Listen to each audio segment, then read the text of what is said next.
Hey, Jody, you there? Hey, Can you hear me? hey, Tim.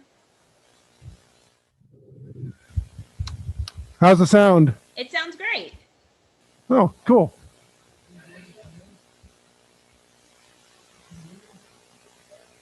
Ooh.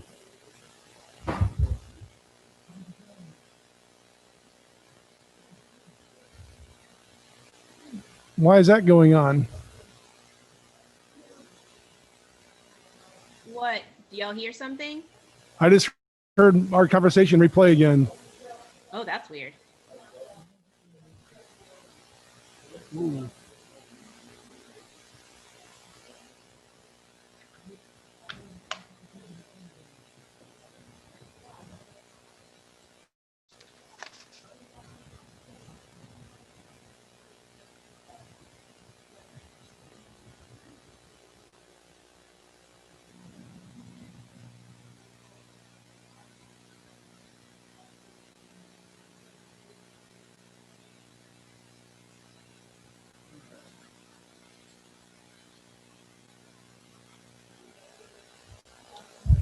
All right, testing 1 2, testing 1 2.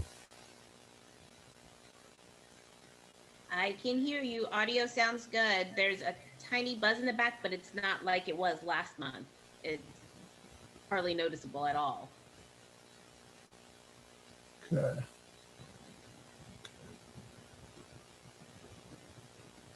No, Jody's she's at home for a private reason. Can't really say it. Yeah. Yeah. So we have paper copies of everything that you need. Normally we'll do Chromebooks.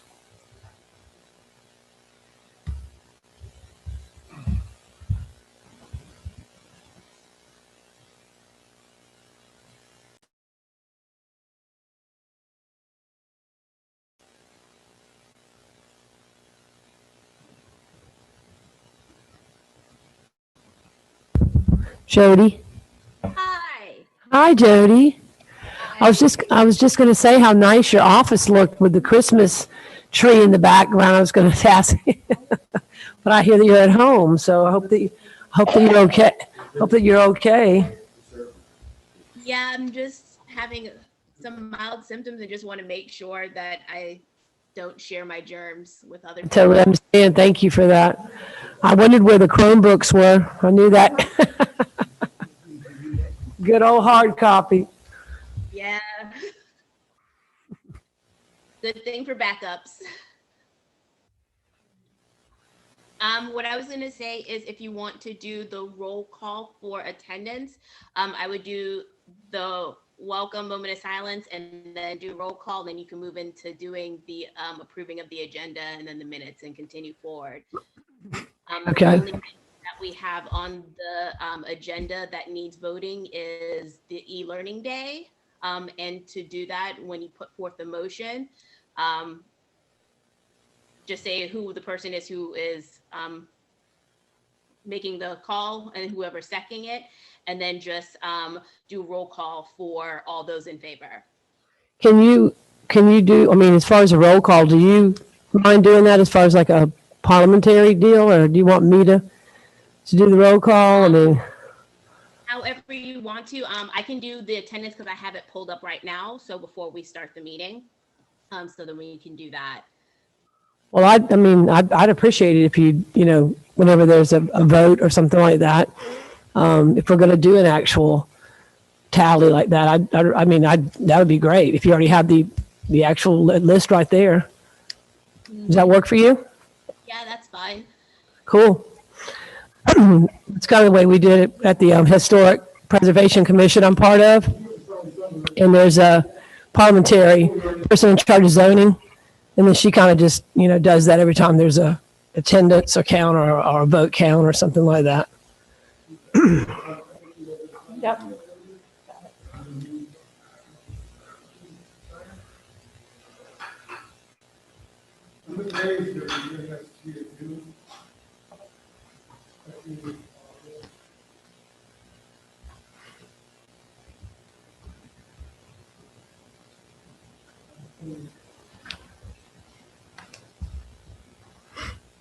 How are you doing today? I'm well, thank you. Each in the bag. Giving everybody, yeah, pick one out. There's many cause. Okay. Give everybody a different choice. Let's see. Before we get started with everybody, everybody is in attendance.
Mr. Hayes, are you good? I am good. Yeah, I guess the link in the invite didn't work, but the link in Ms. Stone's agenda worked. So I don't know if it's something different or not. All right. As long as it worked, I guess. Looks like it's 5:30 and we have everyone in attendance. You ready to get started? Yeah. I think so. Okay. So just an FYI, y'all have microphones, and just like last time, you had to speak into them, and their up is on, so it's probably turned off right now. So if you go to speak, just make sure you turn it on. And if you want to turn it off, slide it down. That's pretty much it. Yeah, cool. All right. Well, good evening, and I'd like to welcome everyone to the December 14th Board of Directors meeting. I'd ask everyone to please rise and say the Pledge of Allegiance, followed by a moment of silence. Pledge allegiance to the flag of the United States of America and to the republic which stands one nation under God, indivisible, with liberty and justice for all.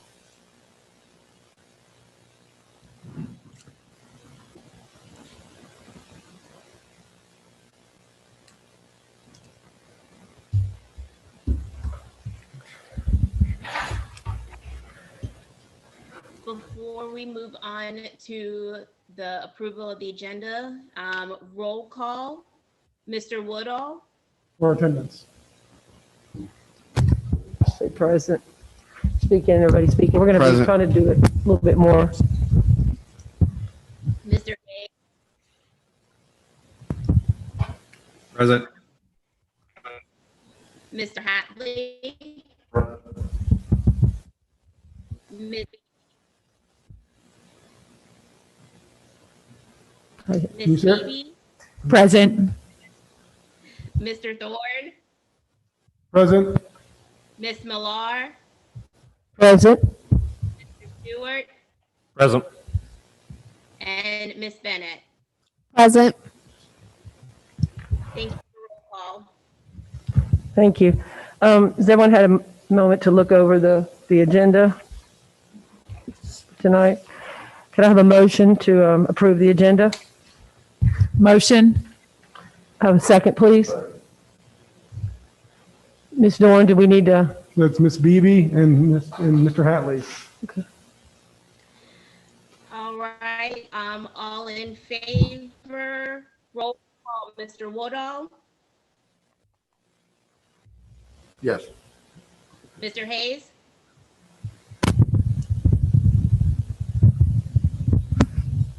Ms.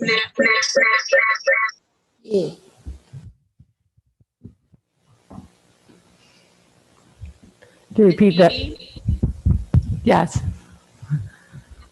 Ms. Millar, Yes. Mr. Stewart, Yes. Bennett. Yes. All in favor, please say aye. Aye. Okay, we're going to try to move ahead with the technology. I know it takes a little while to do everyone to do the roll call. I'm not sure that that's necessary for the motions for the minutes. Is that necessary, do you think, Jody? No, I'm sorry for the, I was just practicing so people can get used to it. Sure, So yeah. then for next meeting, we can just, So we'll be here long. Okay, so we vote in a moment for the actual Friday. We'll do the roll call. Okay, so we'll just move ahead and the approval of the minutes from the November 16th meeting.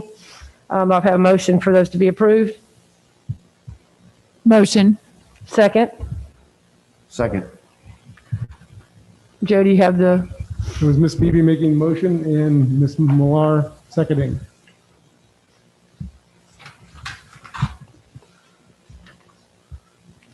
all right.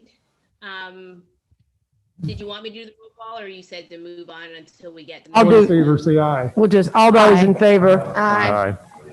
Okay, yeah, we'll just Yeah, that's, raise our hands so it can be maybe a visual. Okay. All right, I think that we can approve, the minutes have been approved. Next on the agenda is prestige.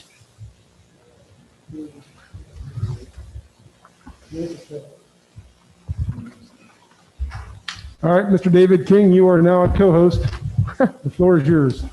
Thanks. I didn't get the memo about having a Christmas tree in the background, I guess. So sorry That's all right. about How about a wreath? that.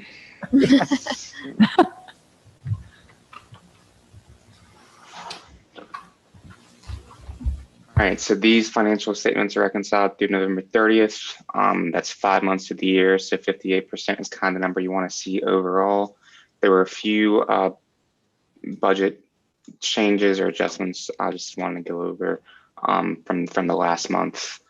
They're mostly small in this regard. So we have on the first page of the income statement under vending, Coastal Cantina and Pepsi vending, which basically is for the vending transactions that occur via the students using the machines on site, but just as a, because of the scheduling and COVID and so forth, there's been way less. You can see $123 so far in Pepsi vending, for instance, than there normally is, which the last 2 years is what the budget was based off of.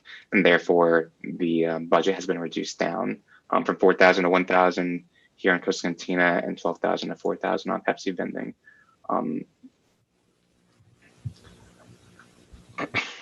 On this same page, we have rental revenue. The original budget was 28,000. It was just down to 10 in July or August, whenever we saw COVID starting to creep into the fall, because the church was no longer renting out the facility, which is like a monthly amount. But that's been reduced down from 10 to 7 now, just because no one's using the facilities. That rental revenue line is just for other parties coming in and renting the James Island facilities, which is pretty much you can't do right now with the restrictions in place.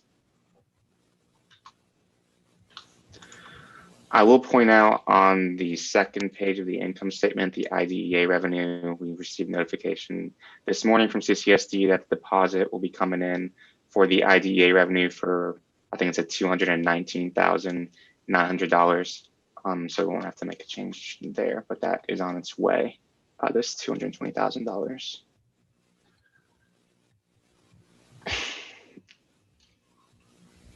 There is nothing overly that sticks out that we didn't basically adjust earlier or talk about besides these adjustments.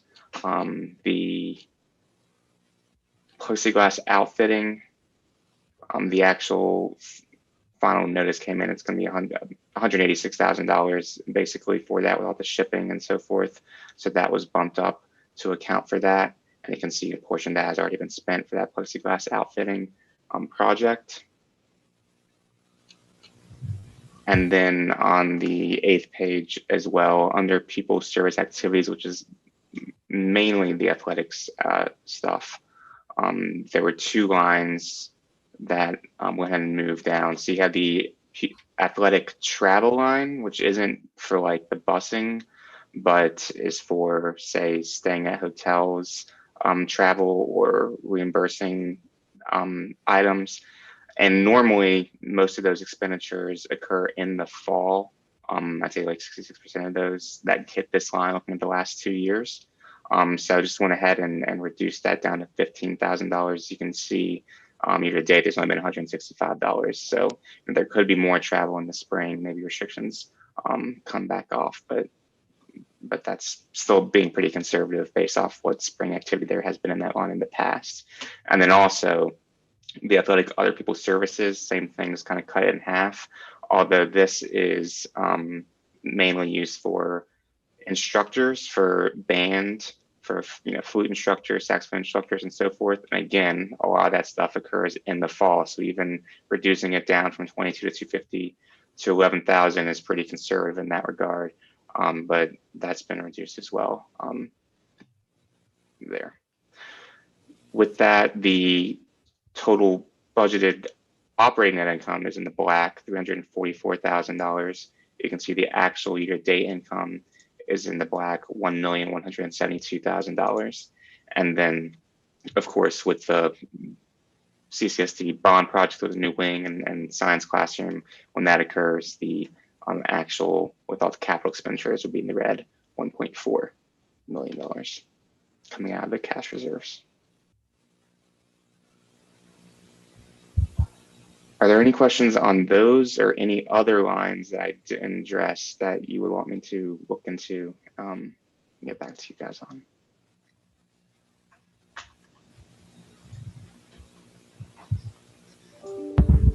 Thank you, David. Anybody have any questions? This is Greg. I just want to share with the new members the protocol here on. I actually meet with David and Mr. Thorne and some others the week before, so last Monday. So we go over the same stuff. So if I don't raise any questions here, it's because we already addressed at least my concerns the week prior, just for awareness. Over. Okay, thank you.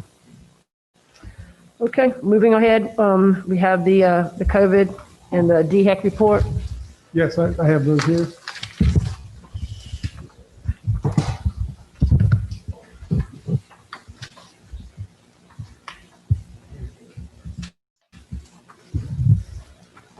So attached to the agenda would be the last 2 reports we got from DHEC, from the State Department, 1125. You also have paper copies. I just made copies of the very last page because it actually has the actual data for our county and all the other counties in fact. And 255 is the number per 100,000. And of course, the cases have been going up. So the graph is an upward slope. So that makes it high. And the percent positive is also, in this case, was 11%. And anything above 10 is considered high. And then the 12.2, I tried to get another one today. I tried last week as well, and it has not come out yet. If you get an error message when I put in that date. I included a couple other documents that have more recent data as well. From the CCSD website and straight from DHEC's website. So 12.2, 257.7. Again, increasing, so that means the graph is going upwards. And then the percent went down to 9.8, which actually is below 10 when it's at medium. Those are the 2 that were available. And then it's Google Doc here. I made another DHEC document for you all to look at. So open up for me.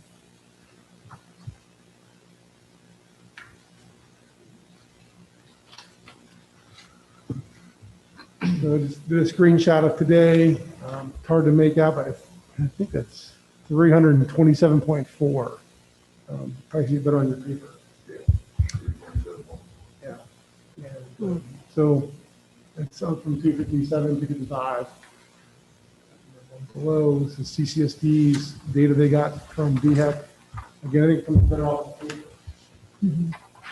Here, just over 300 CCSD. On the CCSD website, they have 308.7 and rate increasing, so that's high, and at 12.6% positive cases.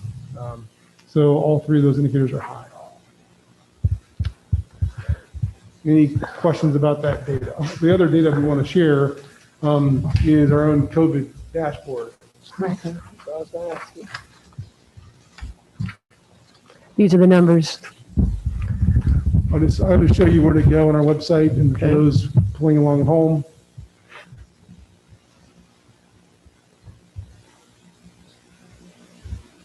If you scroll down to the right, it says COVID Connect. That is our dashboard.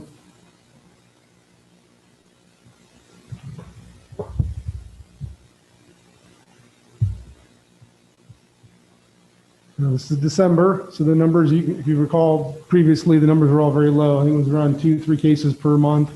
And now they've definitely escalated. We added a year-to-date tab here. So it's kind of much easier to look at, summarizes the monthly cases, in-person and remote, and the overall totals. This was updated today by our clinic, of course. It was 32 on Friday, so it's over the weekend and got 2 more positive cases. So, as we met we have a subcommittee that reviews this data prior to the leadership meeting, prior to a board meeting. That subcommittee part of me reports out to the leadership committee, which then makes a recommendation to our board about what to keep on doing. If you recall back in September, we would have, we were kind of going based on a 2-point scale, or 6-point scale, pardon me. 0, 1, or 2 for each one of the categories, adding up to 6. Those 3 indicators.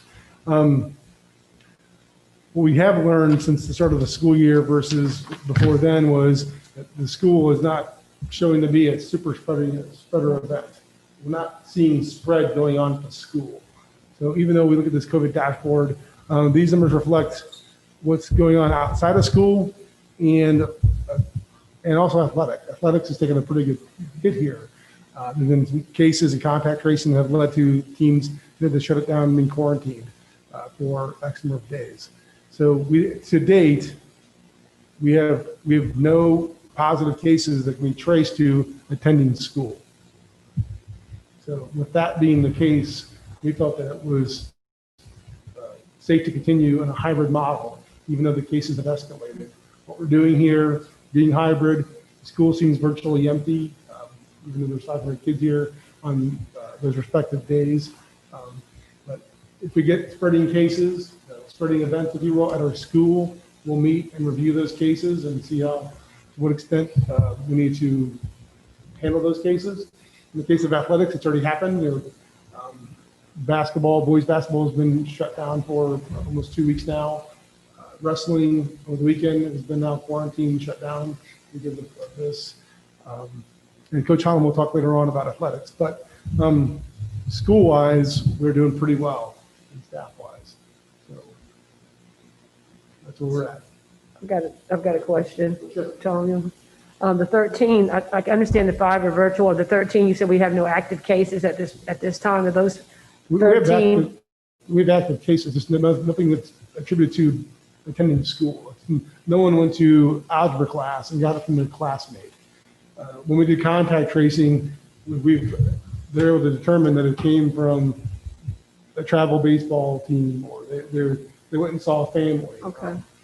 So when they trace it back, we've yet to find one that says, I don't know where I got it, but someone in my class had it, and now I got it. So by spreading it at the school, we had yet to have an example of it, being transmitted at school that we can ascertain. How about the other schools, like academic night and school time? Is it just Charleston County, or is it going down our school? This is our dashboard, but CCSD has their own Yeah, dashboard. every school has a dashboard. Every school has It's on the CCSD website. Yeah. So You my could name's click into blocking each it. school. Yeah. Can't And quite. I think their findings are similar, that the cases are not coming from direct contact in school. They're, I did hear from CCSD, they don't plan at this time on closing school because of COVID cases. But at this time, they have no intention of closing schools because of COVID.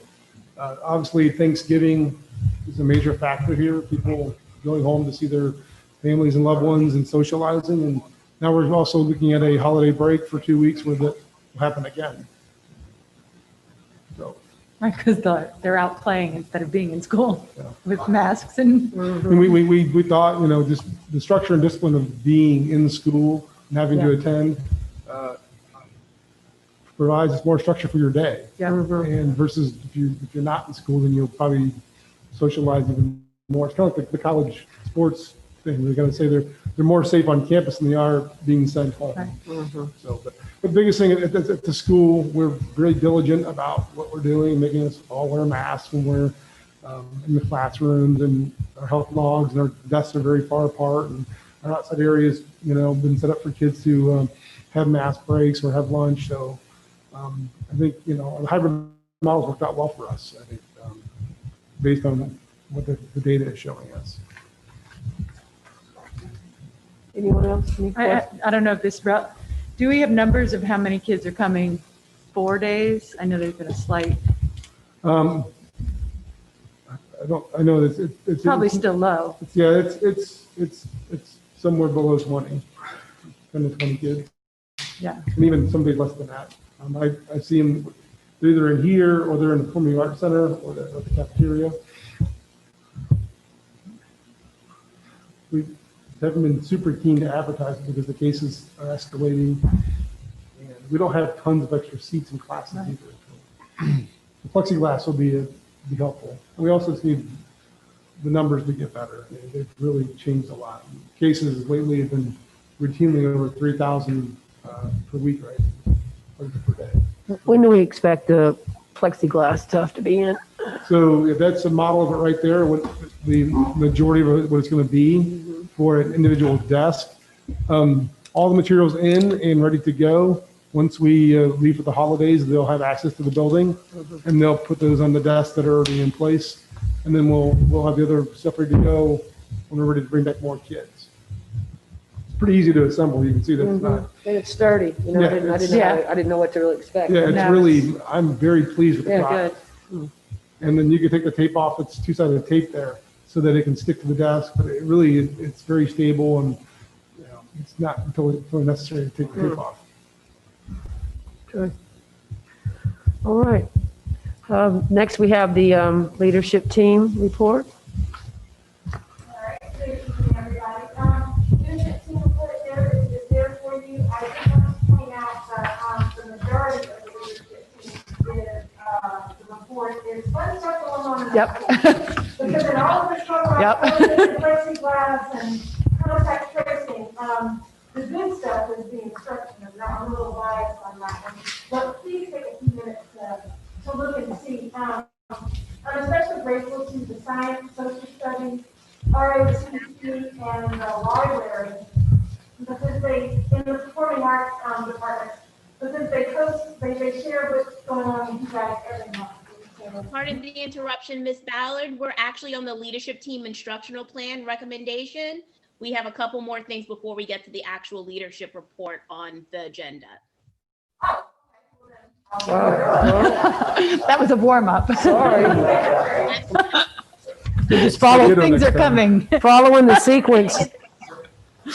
Okay. Well, I guess as we review the data, I blended those two together, so I apologize for that. Well, they go together pretty well. But our recommendation was to remain hybrid going forward, and you guys can revisit, we'll all revisit leadership team and the board. The next board meeting is not until late January because of MLK Day, so I want to say it's January 25th or thereabouts. So we would recommend that we remain hybrid at this time. Leadership team. That's correct. Okay, Jody, what are we, moving forward. After the annual report. The annual report is after the What's that? leadership team. I'm reading through the, Most of the instructional plan recommendations. Annual report, e-learning day. yeah, So so, they sound the same, that's why, Ms. Miller. well, I was just looking, following the agenda here, so what are we moving next to then? As I look at, I don't see leadership team report. It's on the second page. It just says Oh, it's right leadership up. team It's instructional right plan above athletics. recommendation. All right, so annual report, all right, I'll go Okay. ahead and share that with you this time. Green. Alrighty. We'll get a different title. this Yeah. time, so it's- Leadership team, leadership report. Gotcha. Sorry about that, Shelley. Gotta get ready. It looks the same. So as a charter school, we do an that's what annual that is. report versus a school renewal plan. So it's due December 31st each year, and it's basically a report that we have to do, how we're progressing towards our charter goals. We have 3 charter goals. For the most part, those charter goals, what they need to entail is dictated by the charter application. So it seems like a big document, and it really is, because it's this template, and then you have to include staffing reports, the audit, which is 63 pages, and our budget, which is 11 pages, 13 pages. So it ends up being like 100 pages. But essentially it comes down to just basically looking at the 3 goals in there, which it begins.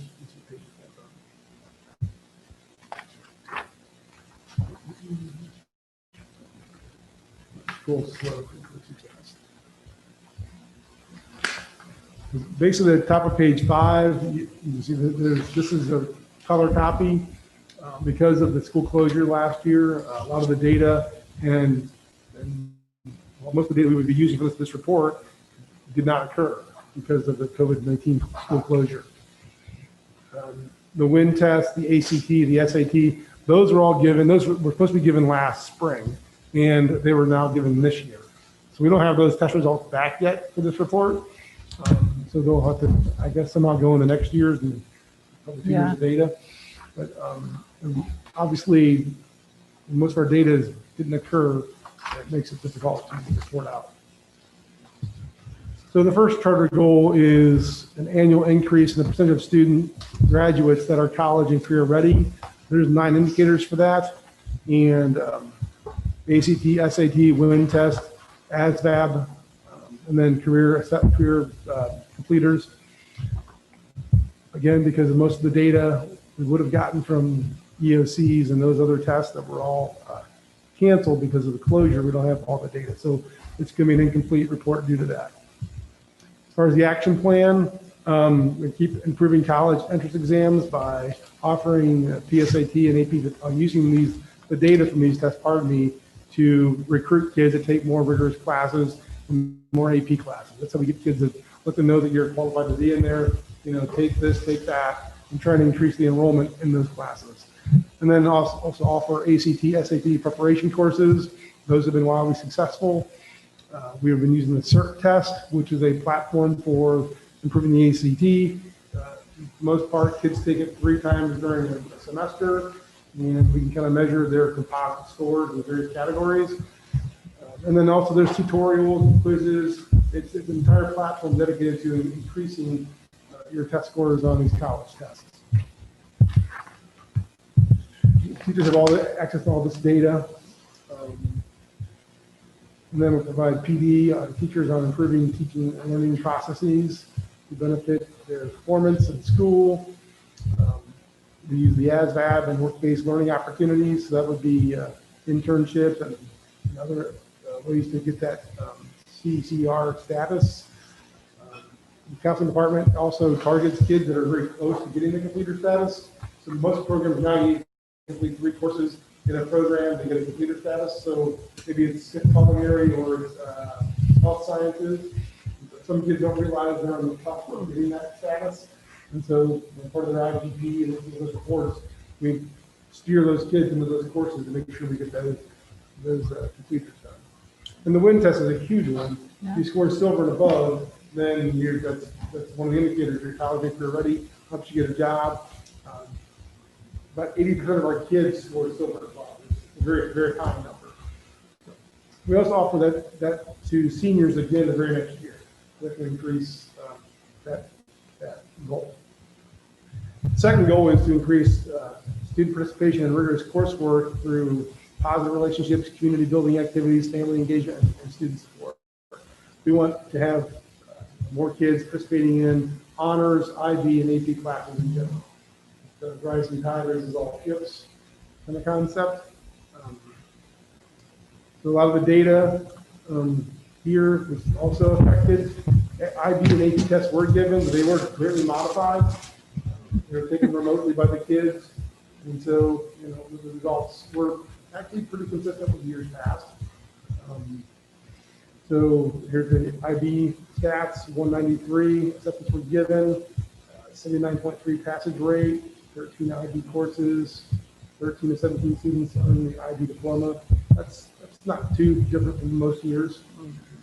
265 enrolled in advanced placement courses, 333 exams were taken, 186 passed, so 55.9%. As far as dual enrollment, we always do very good in dual enrollment. This is pretty typical. So taking the English 101 and 102 courses through Trident here, other ones that we do, public speaking, passage rate there was 93.9%. So here we're looking at the number of kids taking IB exams, pass rate. The diploma decreased by 3.3%, and the passage rate by 2.4%. Advanced placement exams were done remotely, as I already mentioned. And the passage rate fell by 0.3%, so essentially stayed the same course, that low percentage. Plan there is to again use the AP potential to steer more students into those courses. That potential indicates you can get 3 or higher or 4 or higher on an IB test.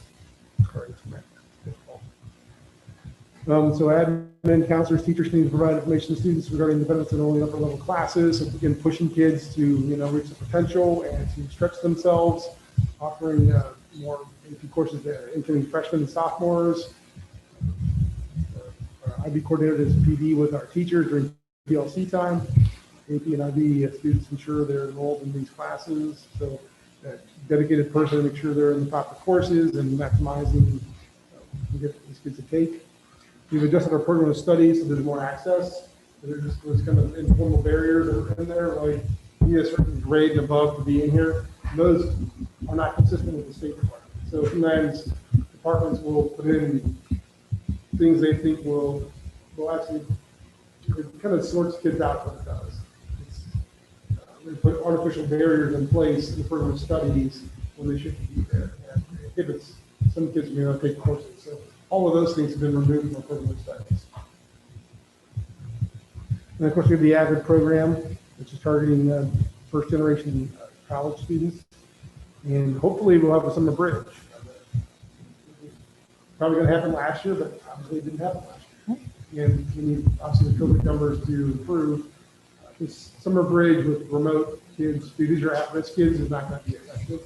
And then charter goal 3 is to decrease the achievement gap for historically underachieving populations. So this would be minority students, special ed, ESOL students.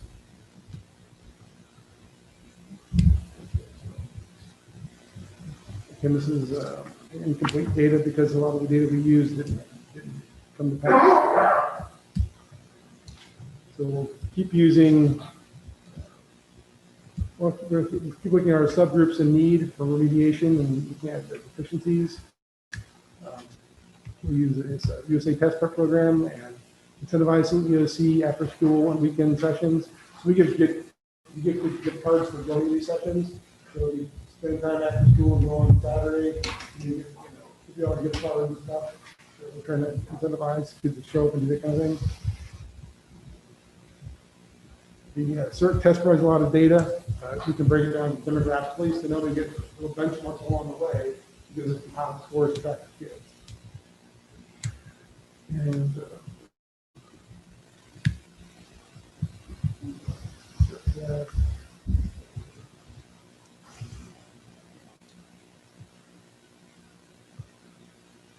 last one here, restructured leadership. So when we started, this is probably year 2, we have actual subcommittees for each start goal. I'm on year 3, I was with Ballard, and we have subcommittees for those. And we're trying to get good data based on what we lost last year, trying to measure those goals and what they are. But we definitely actively work trying to support these goals. The rest is just basic bookkeeping. These are all the appendices that you guys will have. Once I'll merge this into one giant PDF with all these other documents, like the list of staff and the audit stuff.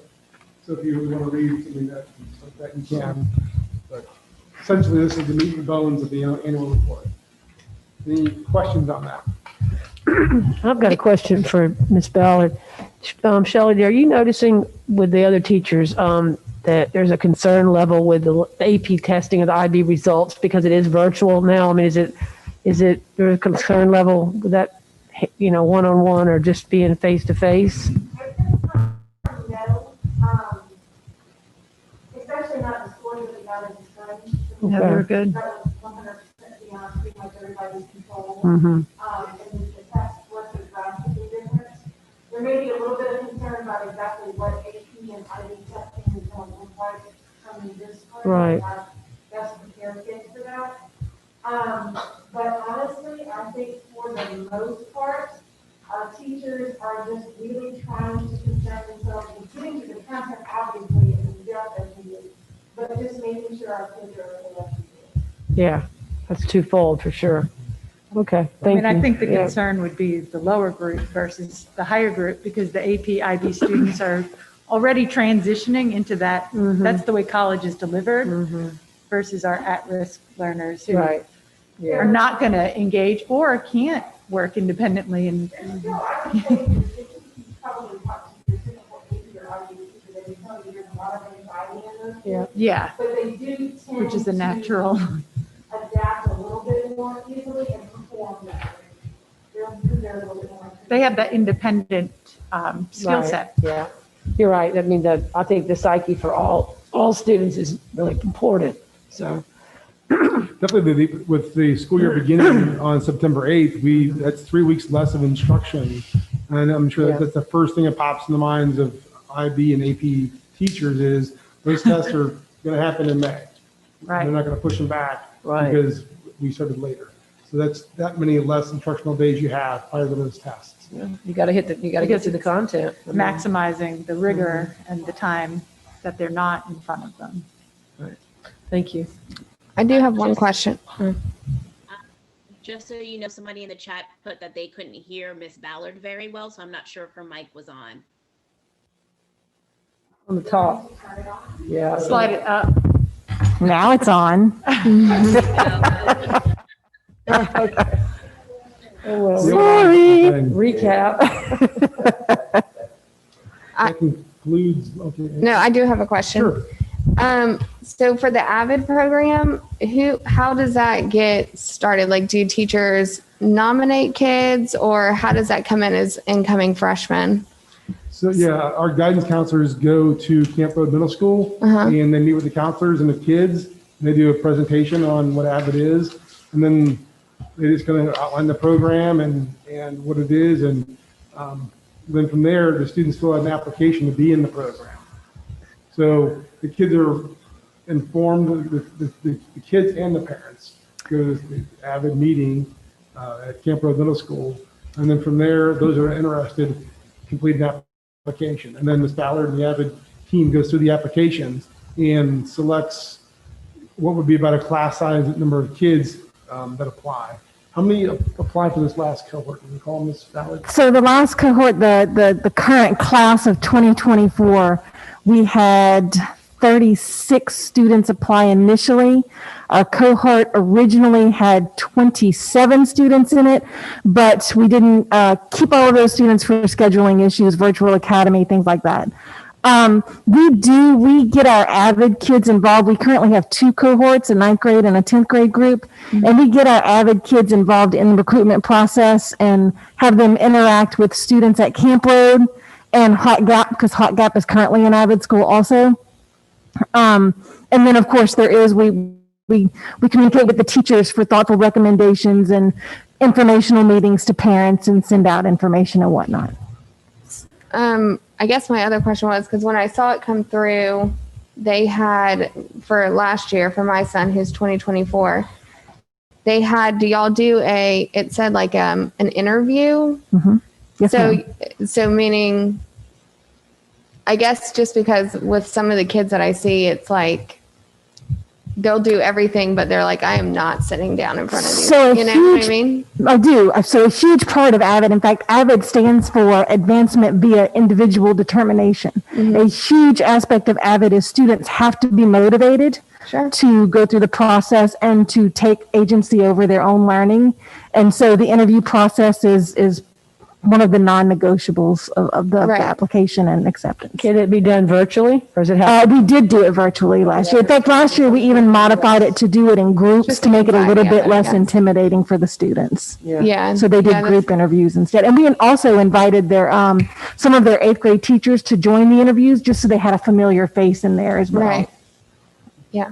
Okay. And part of the goal of AVID we're working on is just like the IB program. By the way, AVID and IB together with the club. The same strategies you use in IB are the same ones you use in AVID. It is to get teachers trained, whether it's IB or AVID, and they use those same strategies when they're teaching classes that are not AVID or IB. So you raise the level of rigor in CP, history, algebra, etc. So that's part of the goal of AVID and IB, which is really a great marriage. They go together like peanut butter and jelly. Okay. So we'll be trying to spend some more money to send our teachers. Things have to open up so that people will be willing to go. Teachers are less willing to go to a virtual training that lasts 3 days versus going to Tampa. Would there be any possibility, I saw that early college just got an award. Yeah, of, they like, did. Just collaborating via Zoom with someone within our. So I've done a little bit of collaborating. Early College is now a national demonstration school, which is a big deal. And actually they've done that in this is their 4th year in operation. So that's a huge deal. But their students are they're committed to the AVID because their students are required to be in AVID, in the AVID elective course as well. I have networked with their site coordinator and the CCSD district directors to try to. Great. Mm-hmm. It's a pretty sizable. It's a sizable investment because we know we have 2 cohorts. The kids have an AVID class. That's a section. Each section that you offer is like $12,000 of teacher time. So next year we'll have 3 sections of AVID, which would be those come from English or science or what have you. And so it creates more staffing need at our school. Mm-hmm. It's not huge, but it's still when you do the master schedule, especially during a pandemic, when you're doing a virtual academy in person, it becomes very noticeable when you're taking a section here or there because we're bursting at the seams because of what we're going through. And so for the January meeting, I was actually going to ask to do an AVID presentation because with the admin and leadership teams, we're beginning to kind of go through an evaluative process to look at where we stand with AVID and where we would like to take it in the future so that we can really create a school-wide culture. Right. Yeah. I was just thinking about more of like being like, I guess the kids' anxiety of it. Like, how do we get past that? Because I know a few kids that would benefit greatly from it, but I'm not going to go sit in front, it's just a teenage kid thing. So I was just trying to figure out how does it flow with trying to give them a familiar place, but public speaking is rough. It isn't. I can tell you, terrible these days. it's terrifying for the students. And you can tell, especially so the year we did it before with the class of 2023, we did individual interviews, and you could tell when they walked into a room with 4 unfamiliar adults, like immediately they became 6 years old again, right? And so it really is, it's pretty rewarding actually to watch how timidly they come into the program, because that interview process is so scary and intimidating for them, and to watch them kind of grow and blossom into school leaders. It's Yeah, really, sure. and to be like cheerleaders for the AVID program and to recruit other kids in. Process. Yeah. Anyone else? Any other? Answer the question. Any other questions about the report? All right, so now we're moving forward to the e-learning day. So You can give us that. CCSD this evening is voting on what to do for Friday. They put out their 2-hour early release for Friday. They're going to need board approval for that to happen. You're our board, and so we're looking at what we do at our school. And with the hybrid going on, orange and blue days, the 2-hour release, we could have done that one. I guess the one that we circled back on was we thought that as a leadership team that most people would prefer that to be an e-learning day like we do on Wednesdays. So we would keep Wednesday as it is, but on Friday we would just do it again. And so it'd be an e-learning day for those kids, and school, the fourth period ends at 11:45, and lunch goes by 12:30. Obviously lunch, if you're remote, is your own choice. And then the staff would be leaving around 12:30. So we would be beating CCSD by 30 minutes. Without staff. Go for it, yeah. Yeah. So basically, it's early release day. Yes. E-learning.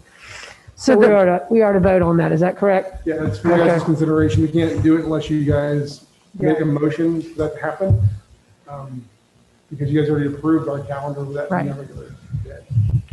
Well, I don't think that'll be a problem, but do I have a motion to go ahead and, Motion. go ahead, second the motion? Do we need an actual, We need a vote. discussion or a call on that? And also, I think we all So as know long they as it's deserve clear it's that. following the R2 is your Wednesday. Correct. That was just my question, but you answered do it. a call out tomorrow.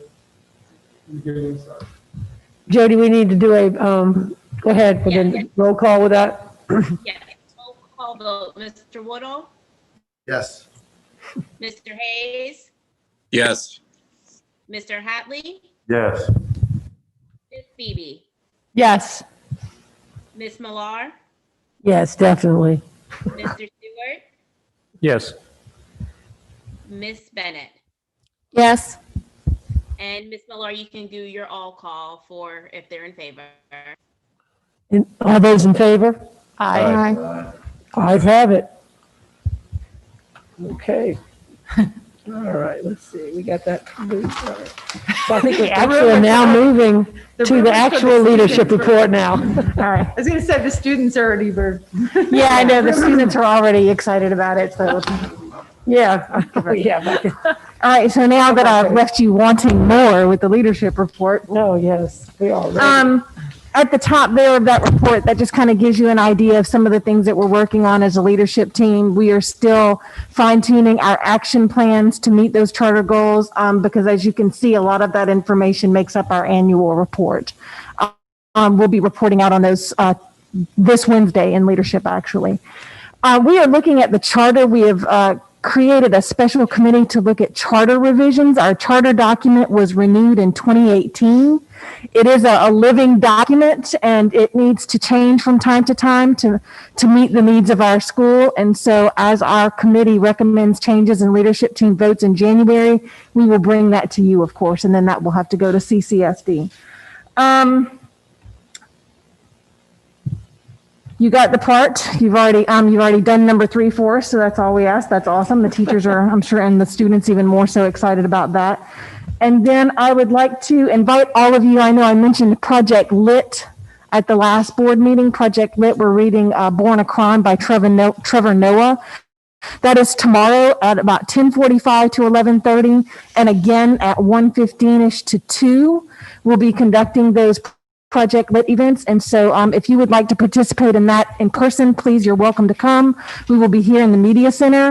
If you would like to tune in virtually, please contact Amy_Ball, our library department head who is in charge of this project. And then finally, I do want to point your attention to the end of the leadership report, because we have some pretty impressive teachers on campus who do some pretty cool things, especially when they make us some money.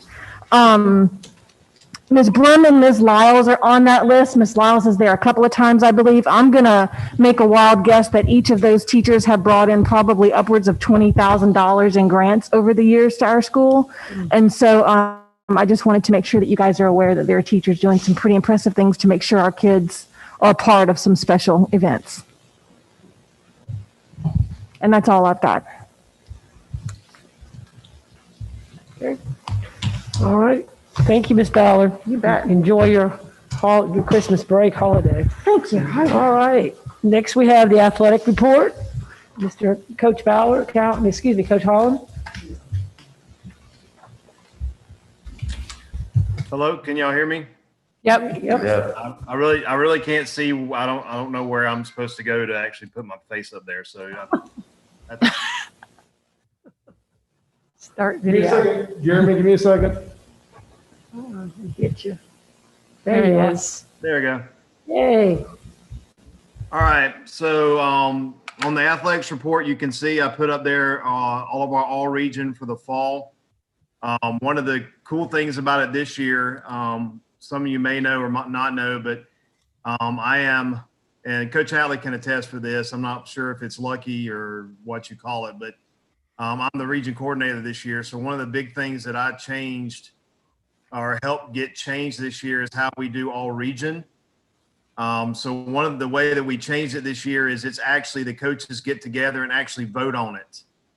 So in the past, what they do is however you finished in region, you got a certain amount of all region patches, and the head coach just handed them out to whoever he wanted to hand out to on the team. This year, all the coaches actually got together. So each one of these kids you see has actually been voted on by all the region coaches, head coaches of that sport.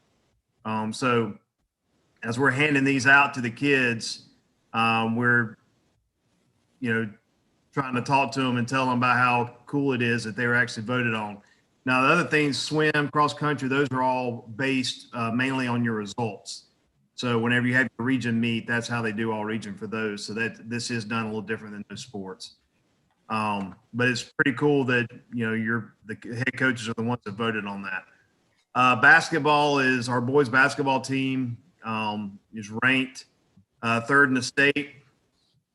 So that's pretty good. I think everybody knew as we went into this year that we had a pretty good basketball team. But that's one of the first rankings I've saw. So we ranked third in the state. So that's really good for our school. I put on here some of the positive things that are going on. We got some really cool things going on. So our coaches are doing some great things with our kids. One of our kids actually come up with the idea to sell bracelets, Jaquan Wallace, for unity and equality. And everything that we make off of that, off the sale of those, is going to go to the African American Museum that's being built in Charleston. So he came to me and wanted an outlet or way to express, his thoughts and how he felt. And I tried to push them towards a positive way of doing that. And this is what we all came up with. So they're currently selling those to everyone. You can scroll down. Our female athlete of the month is Amelia. She finished in the state and helped James Island earn a 4A. It's Amelia Carson, earned the 4A state championship by a point. And our male athlete of the month is Jaden Scott, wide receiver. They'll get a $25 gift card from Garage 75 for being our athletes of the month. These are voted on by the coaches as well.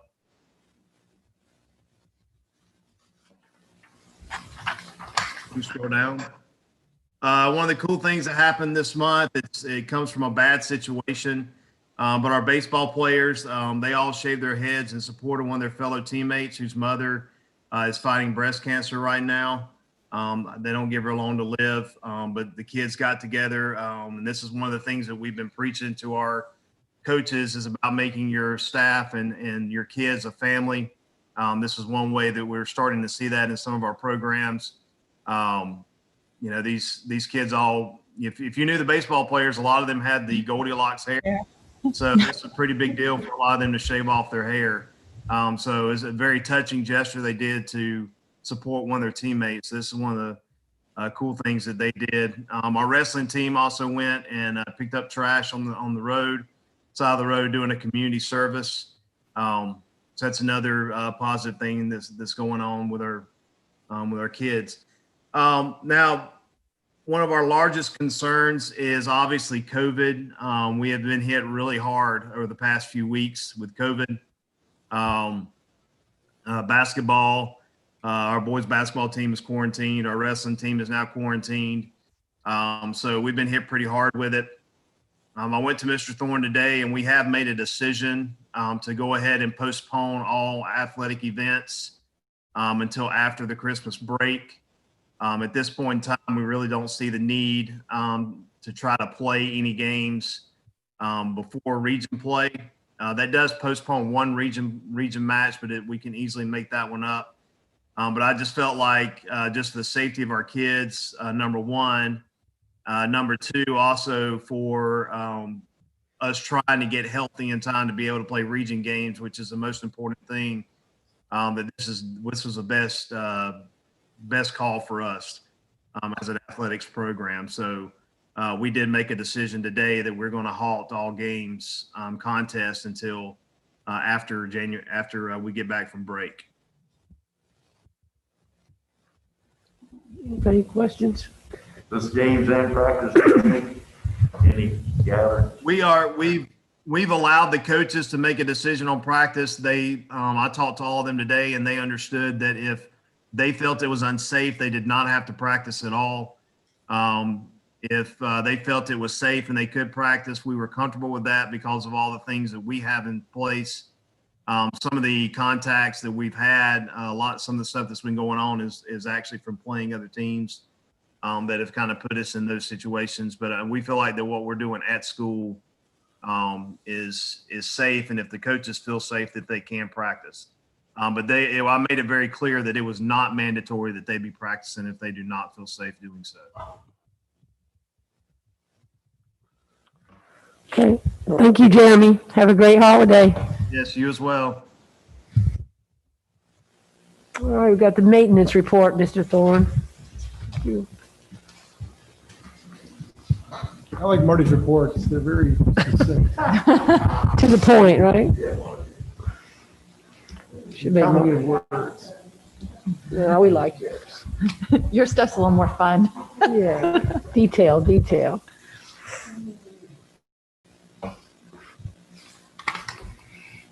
All right, maintenance, they finished the gym floor over Thanksgiving break. Actually, they only did one coat, so they had to come back and do a second coat. We paid for 2 coats, we want 2 coats. Sidewalk that was torn up by the water main break by the softball press box has been re-poured.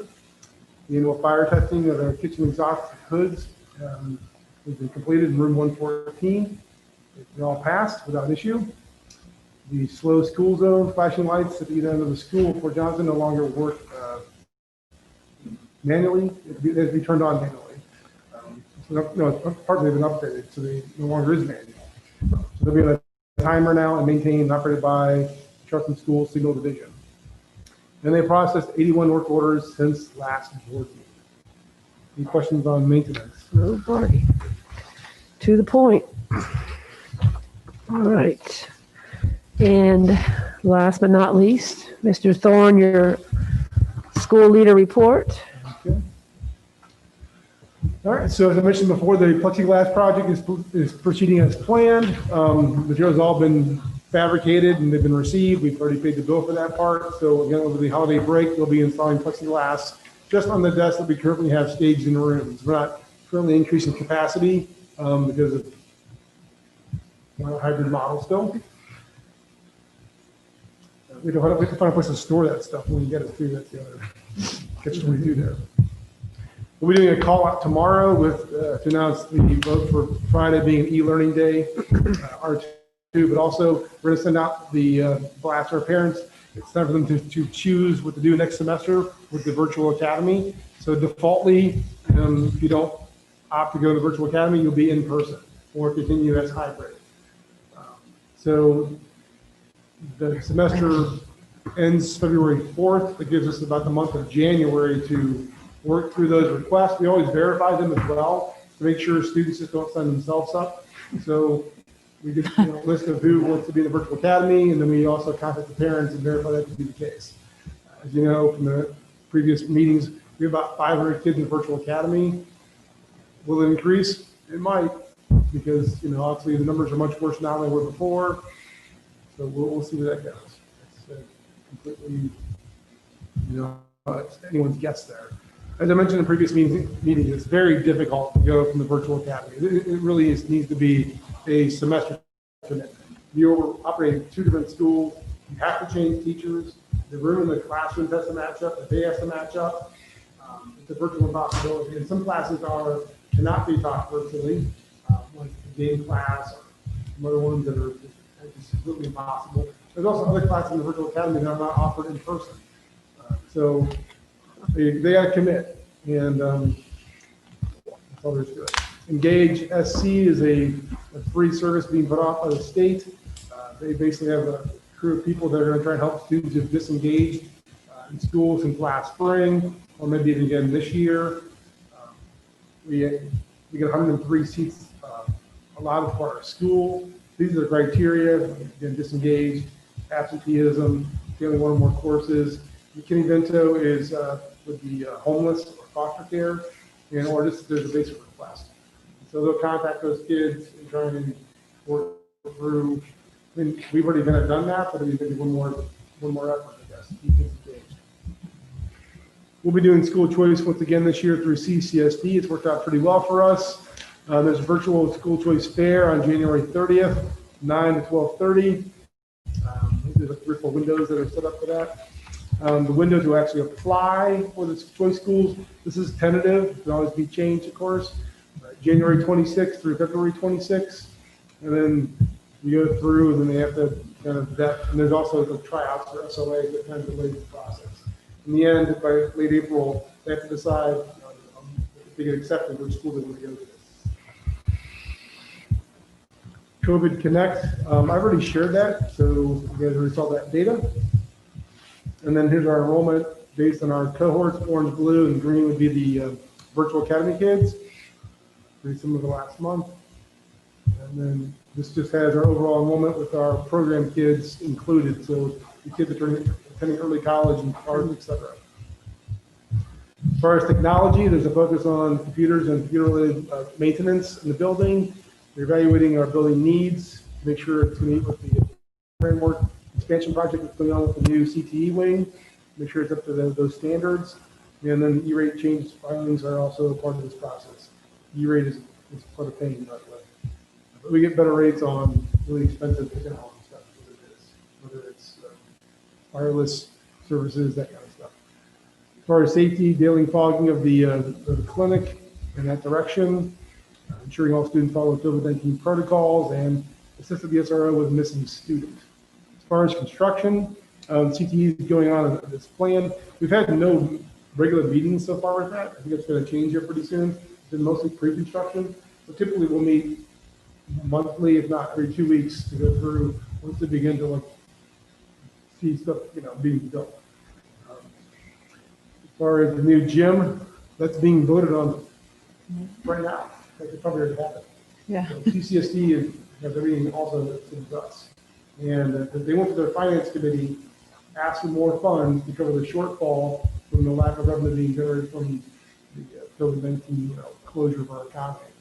And the bid came back a little bit higher than we wanted to, but I think it's probably going to get approved. So let's just cross that bridge. Board training dates. So this is through the Public Charter School Alliance. They were going to be here tonight just as a meet and greet and ask questions. They're just a resource for us. Non-profit organization helps charter schools and advocates. They have the proprietary trainers for board training in the state. So new members, here's the dates. Please put those on your calendar. which one works out best for you. It probably does last 3 hours. Carol talks a lot. As far as staff appreciation, we're doing a holiday meal on Wednesday. You've all been invited to come by if you'd like to have baked chicken and ham and that kind of stuff, and see our staff who's in distance still. Then we're doing the Krispy Kreme at your behest on next Thursday. And that concludes my report. All righty. I encourage you all to come to one or both of the little gatherings this week. Sounds good. Okay, so this is concludes the December meeting. We're going into executive session now, I believe. So could I have a motion to enter into executive session? So moved. Second? Second. All those in favor? Aye. Aye. Okay, All right. I will, we are. Mr. Thorne, don't kick me out because I won't be able to get back in. what do I do again? I'm gonna leave. Don't boot me out or I won't be able to enter back in. I'll let you know.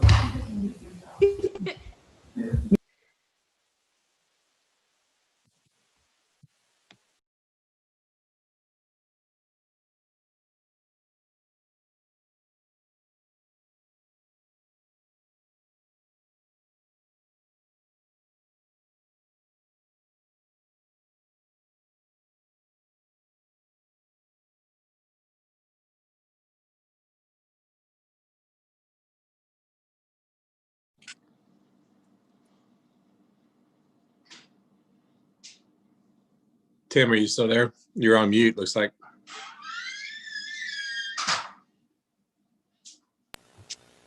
Got it. Okay.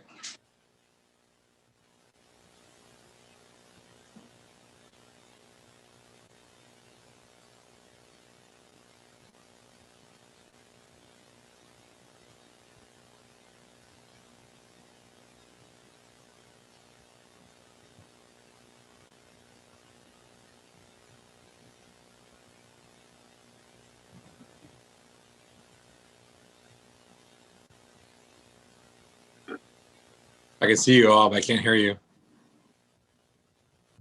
I turned my microphone off. I'm sorry. Hey, Greg, All right.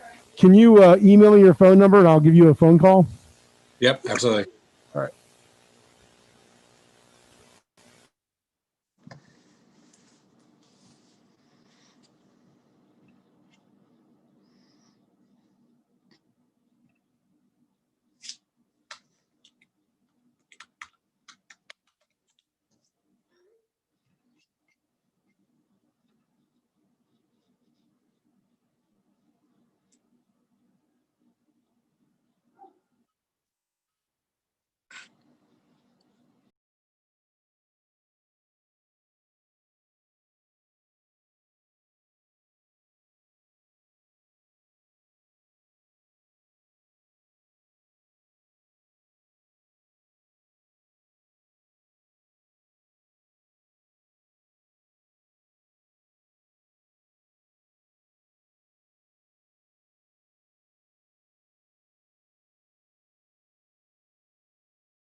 do the video part.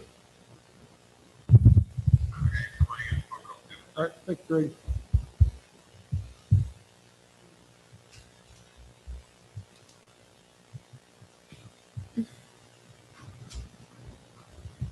Jody's probably expecting to have like 30 minutes to an hour of free time, so she's not currently on there. I'm going to call.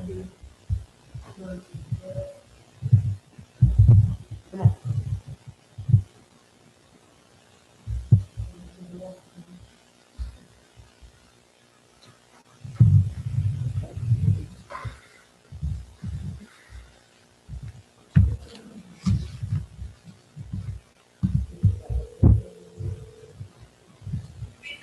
Hey, we're done. Where you at? Where you at? Where you be at?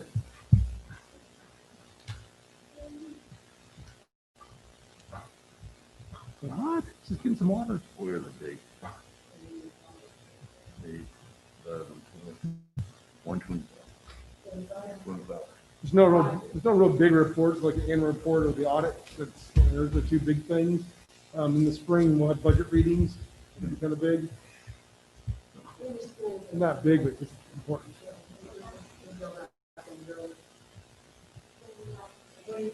January. So by our meeting, we'll know pretty good how numbers are going. Hey, Jody. So, Mr. Hatley made a motion to come out of the executive session. That was seconded by Ms. Beebe. And then they voted all in favor. Perfect. Thank you so much.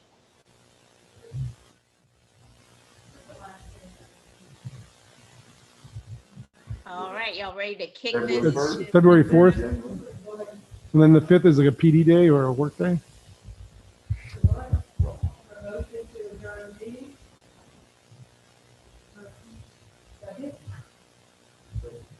So it was Ms. Beebe and then Mr. Woodall doing seconding. Aye.